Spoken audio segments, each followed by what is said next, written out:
Welcome back to my channel. Today we are going to learn freedom fighters.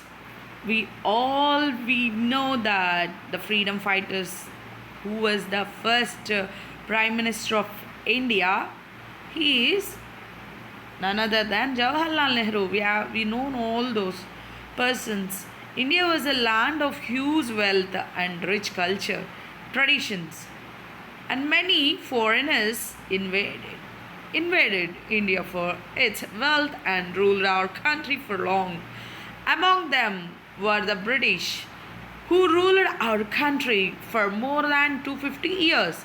Many great freedom fighters fought and sacrificed their lives to free India.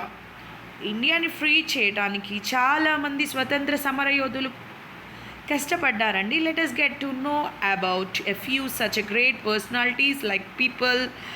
He is none other than first of all Mahatma Gandhi ji.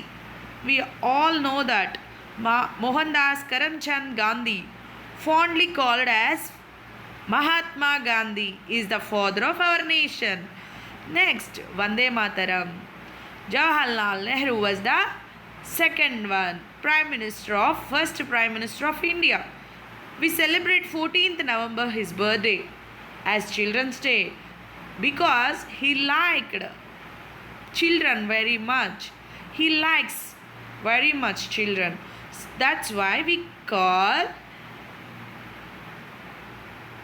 him birthday Children's Day. So next, Rajendra Prasad. Babu Rajendra Prasad was the first president of India. అధ్యక్షత వహించారనమాట. Next Vallabhbhai Patel. తెలుసు కదా మనకి Vallabhbhai Patel. We all about known as Vallabhbhai Patel. ఉక్కు మనిషి అంటారు ఈయనని. Iron man, also famously known as the Iron Man of India, was fondly called as Sardar Vallabhai Patel అంటారు ఆయన్ని.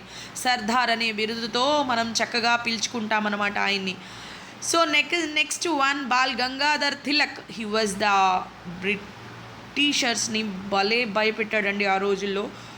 ఈయన కూడా వన్ ఆఫ్ ద పర్సన్ అనమాట. సుభాష్ చంద్రబోస్ తర్వాత భయపెట్టిన వ్యక్తి అంటే Bal Gangadhar Tilak was the first popular leader of the Indian independence movement అండి. He was given the title Lokmanya. Lokmanya అంటే ప్రజల కోసం తన జీవితాన్ని కూడా త్యాగం చేసిన వ్యక్తి లోకమాన్య. నెక్స్ట్ భగత్ సింగ్ అండి. ఈయన అతి చిన్న వయసులోనే తన ప్రాణత్యాగం చేసుకున్నారు. జైలులో 23 సంవత్సరాల్లోనే పడ్డారండి పాపం. ఎవరి కోసం అంటే భావి తరాల కోసమని తన గళాన్ని అతి గర్వంగా ఎత్తి చాటి చెప్పిన ముగ్గురు వ్యక్తుల్లో ఈయన ఒక అతనండి. భగత్ సింగ్ అనమాట. Sacrificed his life and died at the age of small age అండి, 23, టు మేక్ ఇండియా ఇండిపెండెంట్. మనం ఇంత స్వతంత్రంగా స్వేచ్ఛగా గాలి పీల్చుతున్నాము అంటే దానికి ముఖ్య కారణాల్లో ఈయన ఒక అతనండి. సుభాష్ చంద్రబోస్ మన దేశంలో లేకపోయినా పరాయి దేశంలో ఉండి మన దేశంలో ఉన్న బ్రిటిషర్ని తరిమి కొట్టిన వ్యక్తి అండి. అప్పట్లో ఈయన చనిపోయారని చాలా రూమర్స్ వచ్చినాయి కూడా. ఫ్లైట్ హైజాక్లో పోయారు ఆయన అని చెప్పారు. బట్ ఈయన ముసుగులో ఉండి రహస్యంగా వేరే దేశంలో ఇంగ్లాండ్లో ఉండి మనకి చాలా చాలా ఇండిపెండెంట్ రావడానికి కష్టపడిన వ్యక్తుల్లో సుభాష్ చంద్రబోస్ ఒకళ్ళండి. He also known as Netaji. Formed an army called the Indian National Army to fight against the బ్రిటిషర్స్కి అగెయిన్స్ట్గా పోరాడిన వ్యక్తుల్లో మొట్టమొదటి వ్యక్తి సుభాష్ చంద్రబోస్ అండి. తనకంటూ ఒక సైన్యాన్ని ఏర్పరచుకొని మన దేశానికి శత్రుమూకల నుంచి విడిపించాలని ప్రాణత్యాగం చేసిన వ్యక్తి అండి సుభాష్ చంద్రబోస్. అతన్ని ఎంత కొనియాడినా తక్కువేనండి. అట్లాంటి వాళ్ళ త్యాగ ఫలమే ఇప్పుడు మనం గాలి పీల్చుకుంటున్నాం స్వతంత్రంగా. నువ్వు ఈ మతం, నేను ఈ మతం అంటే కుల విద్వేషాలు సృష్టించి ఆ రోజుల్లో చాలామంది భారతీయుల్లో విద్వేషాలను చెలరేగే సమయంలో ఈయన చాలా పాటుపడ్డాడండి. ఒక ఐక్యమత్యంగా తేవడం చాలా కష్టమండి జనాల్లో. బట్ ఈయనతో పాటు కొంతమంది సైన్యం ఏర్పరచుకొని చాలా కష్టపడి దేశానికి బ్రిటిషర్స్ తరిమి కొట్టారు. తర్వాత సర్వేపల్లి రాధాకృష్ణన్ అనమాట. He was the known as the first vice president and the second president of India. Teachers Day we will celebrate it on his birthday, September 5th అనమాట. సో వైస్ ప్రెసిడెంట్ ఉప ముఖ్యమంత్రిగా పనిచేశారండి, అండ్ సెకండ్ ప్రెసిడెంట్గా కూడా పనిచేశారనమాట. రెండవ president బాబు రాజేంద్ర ప్రసాద్ తర్వాత ఈయనేనండి. So ఈయన ఒక ఉపాధ్యాయ వృత్తి నుంచి ఎదిగి అంచెలంచెలుగా తన జన్మదినాన్నే మనకి టీచర్స్కి అంకితం ఇచ్చి టీచర్స్ డే రోజున మనం జరుపుకుంటాం అనమాట. స్వతంత్ర సమర యోధుల్లో ఈయనను కూడా ఒక అతనుగా మనం చెప్పుకోవాలి ఖచ్చితంగా. ఇలాంటి మంది త్యాగ ఫలమేనండి మనకి ఈ జీవితం.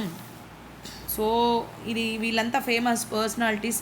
So children's day, when will we celebrated children's day, when will we celebrated Mahatma Gandhi's birthday and Sardar Vallabhbhai Patel. వీళ్ళ యొక్క గుర్తులు చాలా ఉంటాయండి, బట్ అవన్నీ గుర్తుపెట్టుకోవాలి ఖచ్చితంగా. Subhash Chandrabose was fondly called as Bapu. Is a right statement or wrong statement? It's a false statement because Bapu is the Mahatma Gandhiji, then not a Subhash Chandra Bose. Subhash Chandra Bose is the known as Netaji. He is a Netaji anamata, but it's false. Statements wrong or right అని చెప్తున్నారు. So Vallabhbhai Patel was the famously known as the Iron Man of India. Vallabhbhai Patel అనే ఆయన మనని iron man of India అని చెప్తారా అండి? అవును, yes, it's true. Sarvepalli Radhakrishnan was the first president of India. కాదు కదండి, first president of India Babu Rajendra Prasad. Next second ఆయన అండి సర్వేపల్లి రాధాకృష్ణన్. సో స్టేట్మెంట్ తప్పనమాట, false. So teachers day we will celebrated on September 5th every year. Yes. Is it true? Yes, true. Jawaharlal Nehru was the first Prime Minister of India. Yes, Andy. Jawaharlal Nehru is the first Prime Minister of India. So the famous personalities is there. So we have to pick up that pictures and we will paste out here. Vallabhbhai Patel and Subhash Chandra Bose, Mahatma Gandhi ji, Jawaharlal Nehru, Bal Gangadhar Tilak, Bhagat Singh is the known as freedom fighters. So let's complete our lesson. So today class is ended. Thank you for subscribe, like, share Varun English channel.